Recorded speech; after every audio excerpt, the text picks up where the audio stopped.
ایک تابعی بزرگ کا بیان ہے کہ مجھے حضرت سیدنا علی المرتضیٰ شیر خدا رضی اللہ تعالیٰ عنہ کی زیارت کا بڑا شوق تھا، لیکن بس کچھ وقت نہیں نکل سکا۔ آپ فرماتے جب اللہ نے موقع عنایت فرمایا تو تب حضرت علی رضی اللہ تعالیٰ عنہ مدینہ طیبہ سے کوفہ تشریف لا چکے تھے۔ اور کہتے ہیں جب میں کوفہ حضرت سیدنا علی المرتضیٰ رضی اللہ تعالیٰ عنہ کی زیارت کے لیے گیا تو وہ رمضان کا ماہ تھا۔ آپ فرماتے جب افطار کا وقت آیا تو بڑا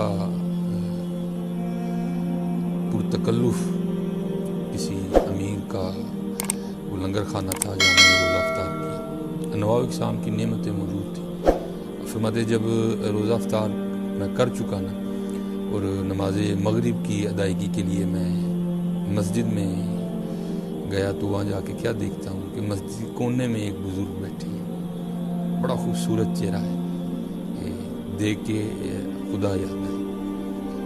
لیکن جب دیکھا تو ان کے سامنے لکڑی کا ایک پیالہ پڑا ہے جس میں جوں کے ستو بھگوئے ہیں اور حضرت اس سے اپنا روزہ کھول رہے ہیں۔ فرماتے ہیں حالانکہ روزہ وہ کھول رہے تھے لیکن تکلیف مجھے ہوئی کہ سارے دن کا روزہ ہے، اتنی طویل بھوک اور اس قدر زیادہ سخت کھانا۔ تو کہتے ہیں میں ان کے چہرے کی نورانیت پر، ان کے چہرے کی پاکیزگی پر میں تو فدا ہو چکا تھا، اتنا خوبصورت چہرہ تھا ان کا، چمک رہا تھا۔ تو کہتے ہیں ان کی وہ جو محبت ہے مجھے کھینچ لائی۔ تو کہتے ہیں میں نے جا کر عرض کی حضور سارے دن کا روزہ ہے، ایسے ہمارا ہوتا ہے نا میری سارے دن دیسی بھوکے ہیں۔ تو کہتے ہیں میں نے بھی جا کر کہا میں حضور سارے دن کا روزہ ہے تو آپ اتنا سخت کھانا کھا رہے ہیں، اگر آپ کے پاس کھانا نہیں ہے تو یہ بالکل مسجد کے تھوڑا سا آگے جا کے مسجد کے بالکل قریب کسی امیر کا لنگر خانہ ہے اور وہاں انواع و اقسام کی نعمتیں موجود ہیں، تو آپ وہاں چل کے اپنا روزہ افطار کریں، اتنی طویل بھوک کے بعد اتنا سخت کھانا تو نہ کھائیں۔ تو آپ فرماتے ہیں انہوں نے مجھے آگے سے جواب دیا کہ میں دنیا کو 3 طلاقیں دے چکا ہوں اور میں اللہ کی رضا پہ راضی ہوں۔ کہتے ہیں ان کی محبت ایسی غالب آئی، ان کے انکار کرنے کے باوجود بھی میں نہیں رک سکا۔ تو کہتے ہیں میں نے نماز مغرب پڑھی اور میں اس لنگر خانے میں واپس گیا اور وہاں جا کر میں نے لوگوں سے پوچھا کہ اس لنگر خانے کے انچارج کون ہے اس کو چلانے والے، کون اس کو دیکھ رہے ہیں؟ تو کہتے ہیں ایک نوجوان کی طرف اشارہ کیا گیا، بڑے خوبصورت تھے وہ بھی۔ کہتے ہیں بتایا گیا کہ اس لنگر خانے کو چلانے والے یہ ہیں۔ کہتے ہیں جب میں ان کی خدمت میں حاضر ہوا اور میں نے جا کر عرض کی حضرت آپ کا اتنا بڑا لنگر خانہ ہے، خاص و عام آ کے آپ کے لنگر خانے سے روزہ افطار کر رہے ہیں، کھانا کھا رہے ہیں، انواع و اقسام کی نعمتیں موجود ہیں، تو سخاوت کا ایک دریا بہہ رہا ہے آپ کے لنگر خانے میں، لیکن پاس ہی مسجد میں ایک بزرگ بیٹھے ہیں، بڑے خوبصورت چہرے کے وہ مالک ہیں، تو سارے دن کا طویل جو ہے نا وہ ایک روزہ ہے، ایک طویل ایک بھوک ہے، تو ان کے سامنے لکڑی کے پیالے میں جوں کے ستو بھگوئے ہیں جس سے وہ روزہ کھول رہے ہیں۔ حالانکہ روزہ وہ کھول رہے تھے لیکن تکلیف مجھے ہو رہی تھی کہ سارے دن کی بھوک اور اتنا سخت کھانا۔ تو میں نے ان کی بارگاہ میں عرض کی کہ حضرت آپ لنگر خانے میں تشریف لے چلیں، تو وہاں انواع و اقسام کے کھانے پکے ہیں تو آپ وہاں سے اپنا روزہ افطار کریں۔ تو وہ کہتے ہیں انہوں نے آگے سے مجھے جواب دیا ہے کہ میں اللہ کی رضا پہ راضی ہوں اور میں دنیا کو 3 طلاقیں دے چکا ہوں۔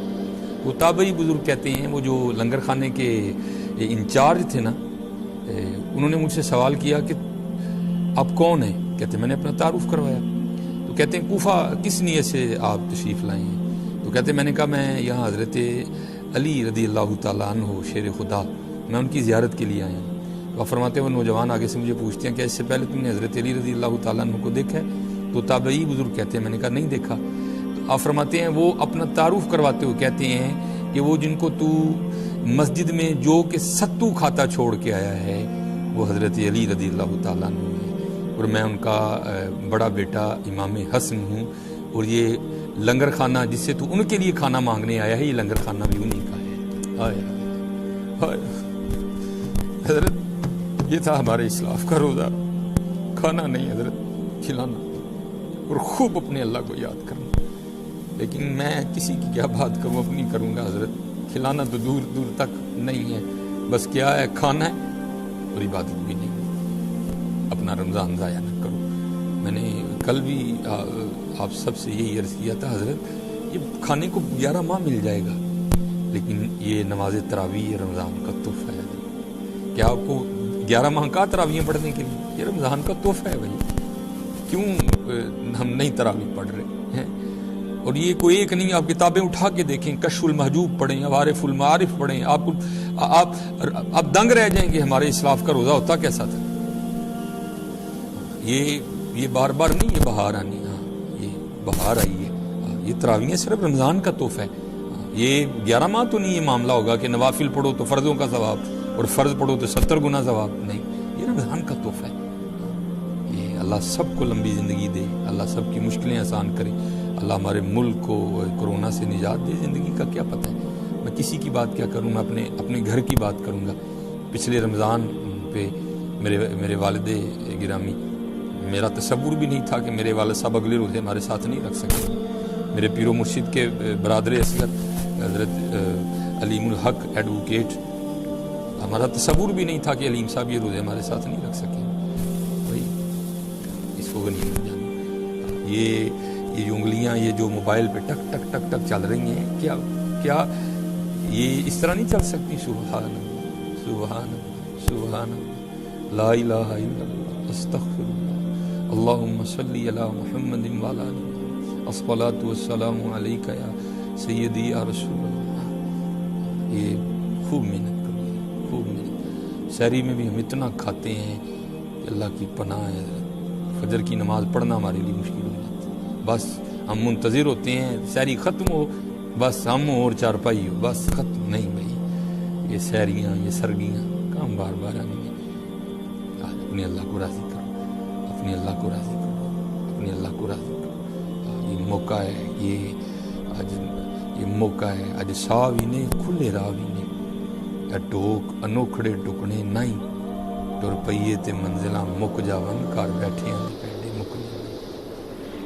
آؤ کریے محنت کریے، آؤ محنت کریے، آؤ اپنے اللہ کو راضی کریے، آؤ اپنے اللہ نہ لو لا لے، انا للہ و انا الیہ راجعون۔ بھائی جانا ہے، اتنے نہیں رہنا کوئی، جانا ہے تو آؤ، جتھے جانا ہے وہی تیاری کریے، آؤ جتھے جانا ہے وہی تیاری کریے، آؤ جتھے جانا ہے وہی تیاری کریے، آؤ حضرت جتھے جانا ہے وہی تیاری کریے، اپنے اللہ نو راضی کریے، اپنے اللہ نو راضی کریے۔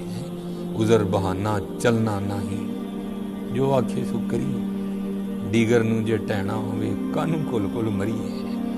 اج اپنے اللہ نو راضی کرو، اپنے اللہ نو راضی کرو، اللہ ہم پہ رحم فرمائے، اللہ ہمیں پکی اور سچی توبہ کی توفیق عطا فرمائے،